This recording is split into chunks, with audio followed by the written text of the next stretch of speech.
So now we're going to do a little more advanced project. It's a little willow and rush tree. And we're going to use willow for the frame that's the sort of stouter pieces. And then we're going to use very fine willow to start with. And then we're going to get it into fatter and fatter willow. And we're going to intersperse it with some rush and possibly some other things that we've found, like the sweet corn husk.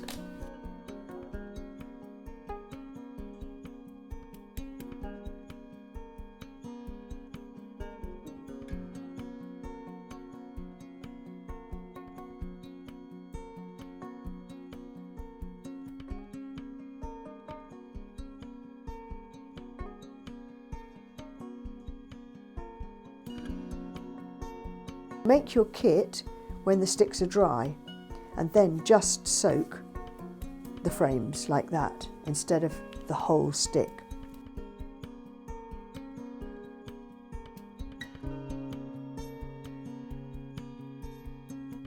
Just going to bend it at this point. I usually say to the children a hand span from the butt end. So I'm going to put my thumbs in like this and just ease it. And then very, very slowly, I'm just going to try and make it bend here. Now, with the children, you want them to make it bend with a little kink, but not break. And the way to get them to make it not break is to get them to do it very, very slowly. Incredibly slowly. And they don't need to bring the two sticks together. If you see, it's about 45 degrees. Now the bark will crack because you're asking the stick to do an incredibly sharp bend. And sometimes that does break a bit, and you can get away with that because you're going to wrap willow around it. Then you're going to choose one of your little sticks, and with the tip end, you want to put it under your left thumb like that. So I've got, if you like, short side of the frame and the long bit. I tend to put that into my tummy because it's like having a third hand. It helps me to hold that angle of 45 degrees.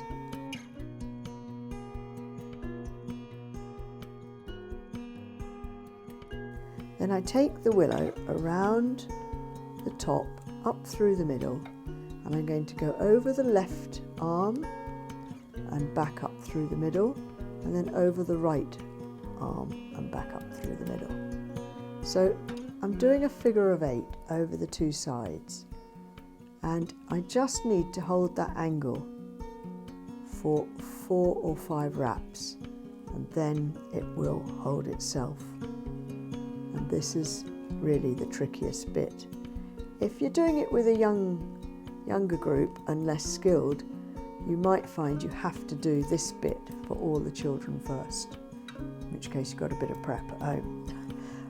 But that is how you want the beginning of it. And once you've done one piece of willow, leave the butt end, the fat end sticking out. You can turn it around like that, and it's easier to hold it like that. So then you need a second stick so that it doesn't all ping out. And this time I am going to put the butt in, but it will depend on the fatness of your stick. You could use the tip if the stick's too fat. And I'm going to go round like that, and then there's my old butt, leave that sticking out towards you, and my new butt is sticking out the other side, and I go round like that.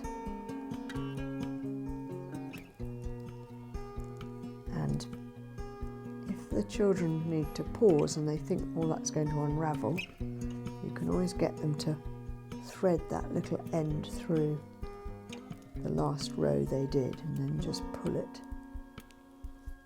and then it won't ping out. So that's the beginning of the tree. You've then got a shape.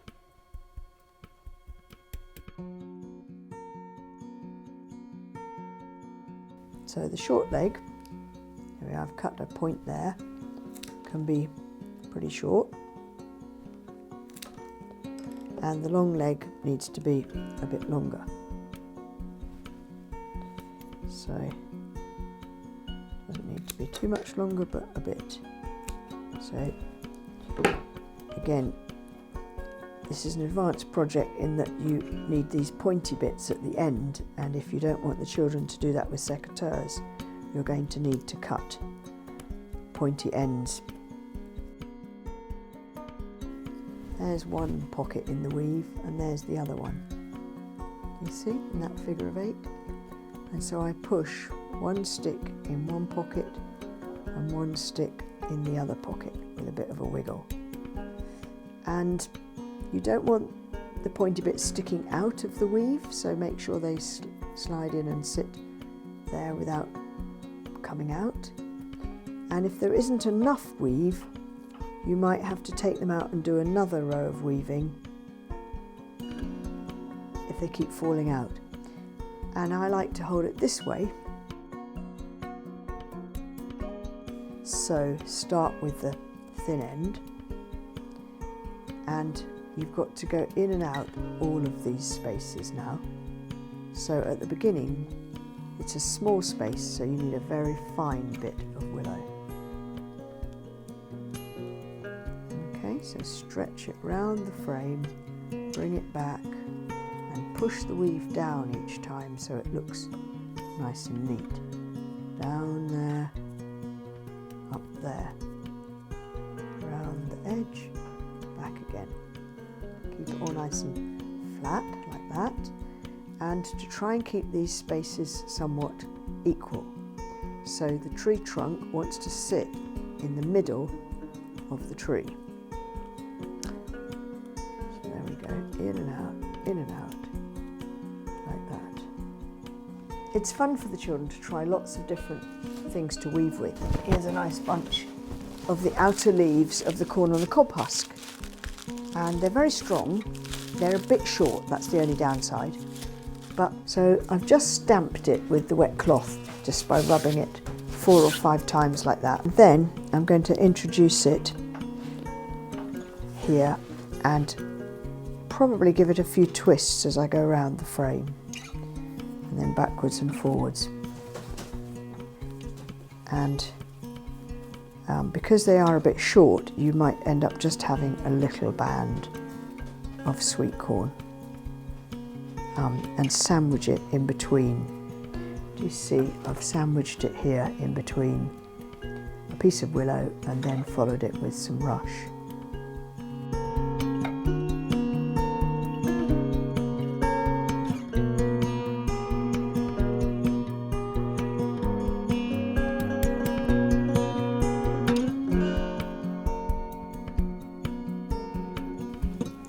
I'll do a few lines of rush. I might not bother with the very fine end because that'll take me ages. I'll just put it in like this, overlap it again, put my finger on it so I can pull it tight, stretch it round, in and out. The children will like making trees on a bigger size where they can do a lot of the rush because it's very easy. It is an ongoing build your skill project, so you can get smaller and finesse it more and more, but anybody who's struggling, try and get them into the rush sooner rather than later, and then they'll love it. The only thing is, to make a really successful tree, you've got to have a good bit of willow at the base. I'm going to finish off the tree by pegging the long piece into the work. So in order to hold the peg in place, I need a fair bit of willow weaving, not rush. The rush is too soft to hold the tension that the peg makes on it. So make sure the children do at least 2, if not 3, sticks of willow weaving at the end. This is probably the trickiest bit of the whole project. I'm going to kink this stick right in here and bring it across here. I'm going to use my nail, but if you couldn't get your fingernail in there or didn't want to, you could put the bodkin there like that and try and bend it over the bodkin. You just want to support the willow with something, because if you just do that with no support, it may crack on you. And then I go over one of the tree trunk sticks under the other, just so it stays in there, and then very, very precisely I'm going to kink this here just inside this stick to make a little peg that's going to go up here. Can you see the peg's going to go? See where my bodkin is? That's where the peg's got to go. And I've got to get this kink at the right place. So I put my finger in there and then bend it very slowly and carefully like that. If I don't put that kink in the right place, this stick shoots over here and you can't get it in there. If I bend it too far back here, then it goes at an angle and it won't go in and hold. So it's highly precise. And if you think that's a bit too much for the children, you can explain that on their first project it might be better if the adult does it for them. I cut a nice pointy bit on there, let the peg be about 1 inch, and then I'm going to push the peg into that bit there and push it down till it sits in really nicely like that. We're going to put the thin end of a small piece of willow up into the bodywork. It doesn't really matter where, just secure the end somewhere like that. And then we're going to go around just these two. So just weave a sort of figure of 8 around these two. Guide the children not to pull them too tight without supporting the sticks, but to stretch the willow so it sits neatly. But if they pull these in, we won't get the final peg in, so leave that sticking out for the moment. So we'll just put a second one in, putting the tip in first, and then just carefully weaving around in a figure of 8, just to give a bit more of a trunk. And then I'm going to perform the same pegging idea.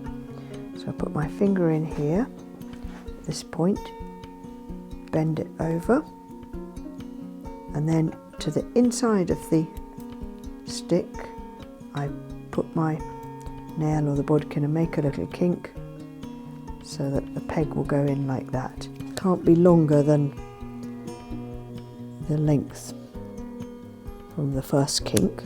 If the pocket isn't big enough, you'll need to make it bigger by wiggling the bodkin in it like that, and then you make your little peg like that and prise it in. So you push and push until it sits in there like that. So there's the tip of the peg, you see, and that's holding it all in and will stop all the weaving falling off. You can trim everything up with the secateurs. You can take that off with a blunt end like that, and that off with a blunt end like that, and then you can snip that bit off there. Pull the little thin ends before you snip them so that they are tight, and then when there's a tiny bit like that, you see, you have to prise it up with your finger and then remove your hand, trim off carefully. You use the bodkin to make a little hole in the weaving. Just push it through, make sure your hand isn't in the way. You've got about 10 seconds when you take this out, when that hole will still be there. Take the bodkin out and then you can thread this through, and then the willow being elastic will just close up again and pinch it, and then you can do a bit of cordage or tie a knot, or this could be a bit of bright red ribbon if it's a Christmas tree or whatever.